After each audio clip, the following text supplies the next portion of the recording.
ರೈತರಿಗೆ ಲಿಂಕ್ ಅನ್ನು ತಗೊಳ್ಳಿ ಅಂತೇಳಿ ಕಂಪನಿಗಳು ಹಾಗೂ ಅಂದರೆ ಅಂಗಡಿ ಮಾಲೀಕರು ಕೂಡ 500ರಿಂದ 800 ರೂಪಾಯಿ ಎಕ್ಸ್ಟ್ರಾ ಬೆಲೆಗಳು ಕೊಟ್ಬಿಟ್ಟು ಲಿಂಕ್ಗಳನ್ನು ಪ್ರಾಡಕ್ಟ್ಗಳನ್ನು ಖರೀದಿ ಮಾಡಿ ಅಂತ ಹೇಳ್ತಾ ಇದ್ದಾರೆ. ರೈತರಿಗೆ ನಿರಂತರವಾಗಿ ಮೋಸ ಆಗ್ತಾ ಇದೆ. ಯಾರೇ ರೈತರಿಗೆ ಜಾಸ್ತಿ ಬೆಲೆಯಲ್ಲಿ ಖರೀದಿ ಮಾಡುತ್ತಿರುವ ರೈತರು ಈ ಟೋಲ್ ಫ್ರೀ ನಂಬರನ್ನು ಫೋನ್ ಮಾಡಿ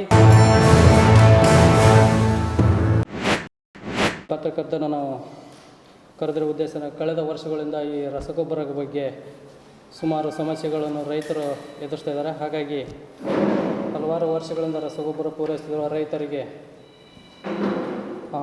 ಕೃಷಿ ಅಧಿಕಾರಿಗಳು ಹಾಗೂ ಸಂಬಂಧಪಟ್ಟಂಥ ಅಧಿಕಾರಿ ಕೂಡ ಯಾವ ಸ್ಪಂದನೆ ಮಾಡ್ತಾಯಿಲ್ಲ. ಈಗ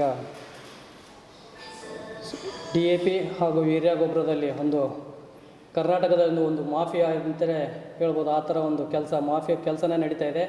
ಹಾಗಾಗಿ ಇದ್ರ ಬಗ್ಗೆ ಸ್ವಲ್ಪ ಅಧಿಕಾರಿಗಳು ಯಾವುದನ್ನು ಸ್ಪಂದನೆ ಮಾಡದೆ ರೈತರಿಗೆ ಭ್ರಷ್ಟಾಚಾರ ಹಾಗೂ ಮೋಸಗಳನ್ನು ಮಾಡ್ತಾನೆ ಬಂದಿದ್ದಾರೆ. ವೀರ್ಯ ಗೊಬ್ಬರ MRP ಅಂತಂದರೆ 266 ರೂಪಾಯಿ 50 ಪೈಸೆ ಇದೆ. ಅದನ್ನು ಜಾಸ್ತಿ ಬೆಲೆಗೆ ಒಂದು 20% ಹಾಗೂ 30% ಜಾಸ್ತಿ ಮಾರ್ತಾಯಿದ್ದಾರೆ. DAPನೂ ಕೂಡ ಮೂಲ ಬೆಲೆ ಅದು 1350 ರೂಪಾಯಿದಿಂದ 1800 2100 ರೂಪಾಯಿವರೆಗೂ ಮಾರ್ತಾಯಿದ್ದಾರೆ. ಹೀಗಾಗಿ ರೈತರಿಗೆ ನಿರಂತರವಾಗಿ ಮೋಸ ಆಗ್ತಾಯಿದೆ. ಹಾಗಾಗಿ ಇದನ್ನು ತಡೆಗಟ್ಟಬೇಕಂತೇಳಿ ನಾವು KRS ಪಕ್ಷ ಕೂಡ ಎಚ್ಚೆತ್ತುಕೊಂಡು ಮತ್ತು ರೈತರಿಗೆ ತಿಳಿಸುವಂಥ ವಿಚಾರಗಳನ್ನು ಪ್ರಶ್ನೆ ಮಾಡುವಂಥ ವಿಚಾರಗಳನ್ನು ಕೂಡ ನಾವು ಹೇಳ್ತಾ ಇದ್ದೇವೆ. ಹಾಗಾಗಿ ಇನ್ನೂ ಒಂದು ವಿಚಾರ ಅಂತಂದರೆ ಇಷ್ಟು ಹೆಚ್ಚಿನ ಬೆಲೆಯಲ್ಲಿ ಕೊಟ್ಟು ಕೂಡ ರೈತರಿಗೆ ಲಿಂಕನ್ನು ತಗೊಳ್ಳಿ ಅಂತೇಳಿ ಕಂಪನಿಗಳು ಹಾಗೂ ಈ ಬ್ರೋಕರ್ ಅಂದರೆ ಅಂಗಡಿ ಮಾಲೀಕರು ಕೂಡ ಒತ್ತಾಯ ಮಾಡಿ ಇಷ್ಟೆಲ್ಲ ಕೊಟ್ಟರು ಮತ್ತು 500ರಿಂದ 800 ರೂಪಾಯಿ ಎಕ್ಸ್ಟ್ರಾ ಬೆಲೆಗಳು ಕೊಟ್ಬಿಟ್ಟು ಲಿಂಕ್ಗಳನ್ನು ಪ್ರಾಡಕ್ಟ್ಗಳನ್ನು ಖರೀದಿ ಮಾಡಿ ಅಂತ ಹೇಳ್ತಾ ಇದ್ದಾರೆ. ಹಾಗಾಗಿ ಇವನನ್ನು ನಾವು ಜಿಲ್ಲಾ ಕೃಷಿ ಇಲಾಖೆಯವರು ಕೂಡ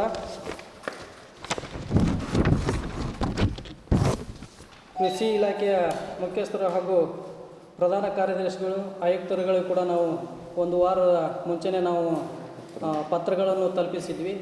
ಅವರು ಒಂದು ವಾರ ಆದರೂ ಕೂಡ ಯಾವುದೇ ಕ್ರಮಗಳನ್ನು ಜರುಗಿಸಿಲ್ಲ. ಹಾಗಾಗಿ ನಾವು ಇದನ್ನು ಮುಂದಿನ ದಿನಗಳಲ್ಲಿ ಇನ್ನೂ ರೈತರನ್ನು ಜಾಗೃತ ಮಾಡಿ ಇದರಲ್ಲಿ ಹೆಚ್ಚಿನ ಬೆಲೆ ಖರೀದಿ ಮಾಡಬೇಡಿ, ಈ ಥರವನ್ನು ಪ್ರಶ್ನೆ ಮಾಡಿ ಅಂತೇಳಿ ಕೂಡ ನಾವು ಹೇಳುವಂಥ ವಿಚಾರಗಳನ್ನು ನಾವು ತಂದಿದ್ದೇವೆ.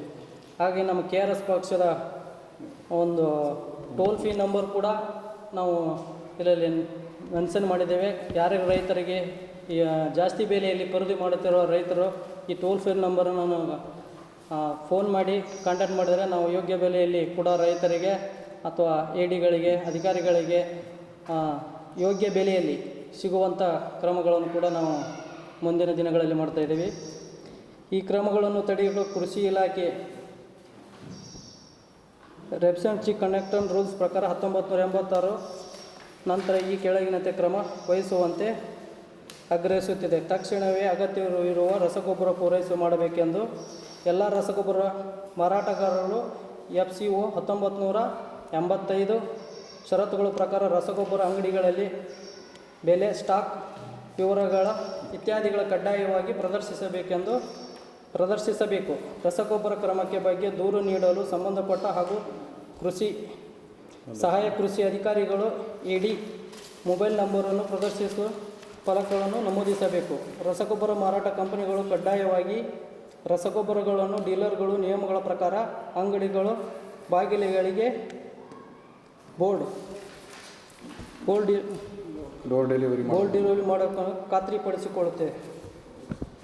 5 ರಸಗೊಬ್ಬರ ಕಂಪನಿಗಳಿಗೆ ಸಬ್ಸಿಡಿ ಗೊಬ್ಬರದ ಜೊತೆಗೆ ಡೀಲರ್ಗಳಿಗೆ ಲಿಂಕ್ ಪ್ರಾಡಕ್ಟ್ಗಳನ್ನು ನೀಡುವುದನ್ನು ನಿಲ್ಲಿಸಬೇಕು ಮತ್ತು ಡೀಲರ್ಗಳ ಲಿಂಕ್ ಪ್ರಾಡಕ್ಟ್ಗಳ ರೈತರಿಗೆ ಬಲವಂತವಾಗಿ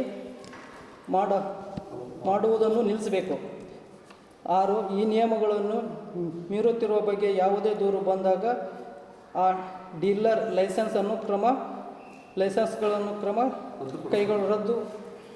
ರದ್ದುಪಡಿಸುವ ಕ್ರಮ ಕೈಗೊಳ್ಳಬೇಕು ಎಂದು ಈ ಮೂಲಕ ನಾವು ಈ ವಿಷಯಗಳ ರೈತರಿಗೆ ತಿಳಿಸುತ್ತೇವೆ. ಧನ್ಯವಾದಗಳು.